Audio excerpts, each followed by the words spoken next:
बघायला मिळतोय। सासनकाठी अगदी बेधुंदपणे हलगीच्या तालावर हे सगळे भाविक नाचवत असताना आपल्याला बघायला मिळत आहे। 22 नंबरची ही मानाची सासनकाठी आहे। वार्धा कोडोली येथील आणि हे भाविक पहाटेच या सगळ्या मंदिर परिसरामध्ये दाखल झालेले आहेत आणि आज मुख्य दिवस असल्यामुळे मंदिर परिसरामध्ये सासनकाठी नाचून आपला आनंद व्यक्त करत असताना आपल्याला बघायला मिळत आहे। धमाल नृत्य या सगळ्या सासनकाठी नाचवण्याच्या कार्यक्रमामध्ये सहभागी झाल्याचं आपल्याला बघायला मिळतं। अगदी सजवून ही सासनकाठी या ठिकाणी आणण्यात आलेली आहे। ग्रामस्थ या ठिकाणी आहेत आणि आपण बघतोय त्याचा उत्साह कशा पद्धतीचा आहे। आपल्यासोबत हे सगळे भाविक आहेत, त्यांच्याशी आपण बोलूयात। काय सांगाल, कशा पद्धतीचा उत्साह कशा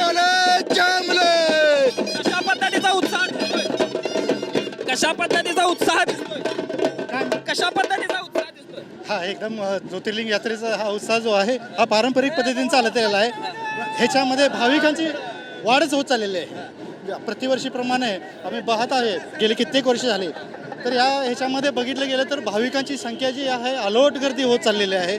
लोकांचा ज्योतिर्लिंगावरती पूर्णपणे विश्वास आहे।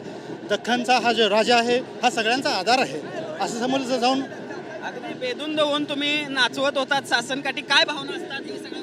परमेश्वरच आमच्या शरीरामध्ये एक इच्छाशक्ती निर्माण करतो, जे सद्भावनाची आणि इच्छाशक्तीची ताकदीनं सर्वसामान्य माणसांना प्रेरणा देतो। ज्योतिबाच्या नावानं चंपले।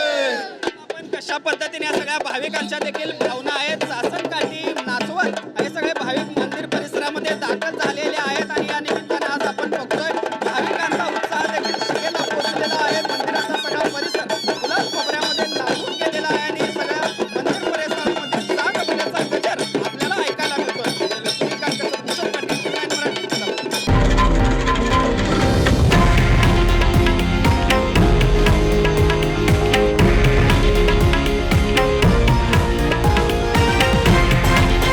हे आहे देशातील नंबर 1 न्यूज नेटवर्क आणि आपण पाहत आहात TV9 मराठी, एकमेव।